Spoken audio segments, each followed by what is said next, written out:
এবার রিজু এদিকে আয়। সাহেব মানলো সাহেব তুমি নামলে ডাকিয়ে যায় ওকে দোস্ত তুই এর মধ্যে হেদনা এক লাখ চললাম বদলাম না তুই এরম ভাষা কারো খা বেটা ওয়ান পলিটিক্স করে ওয়ান বদনামার্কার কর্মী দূর রে বেটা পলিটিক্স করো আর পলিটিন করো যাই করু আর রাজনীতি মধ্যে যাই করু হেদনা গো ও আর মই সুবরি চুরি করলাম ওই এর মধ্যে রাজনীতিবিদই গেলে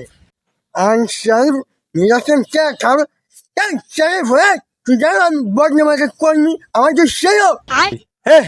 আমার ভাইলা তুই বদনামার্কার কর্মী হয়ে যাও হেদনা গো দুজনে চুরি করলাম এক লাগে কেন খেলাম এক লাগে তুই এর মধ্যে একটা নেতা হয়ে গেলি বড় ধরনের আমি আমি কিছু জানো আমি আমি আমি আমি আমি একজন পলিটিশিয়ান আমি রাজনীতি আমি একজন কর্মী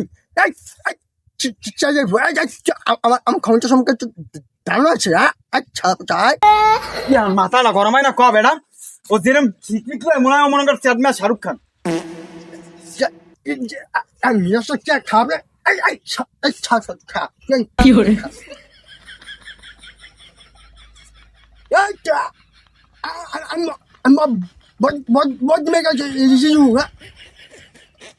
আমার এই 200 আমার লাগে খেয়েছে সালা বছর তুই 200 টাকা ভাই দাও তোর জায়গায় একটা বাসা তুমি কালে তুই জাহাই লাগা জাহাই আমার হাত কত যা এক ছালটা দেদি পারে তুই পাশা দেদি কদি বন্ধু বান্ধব 1 লাখ শুনছি ও ও এ জাদি জানি যা ধরে কত বাসা তুমি আমার ছালটা জাহাই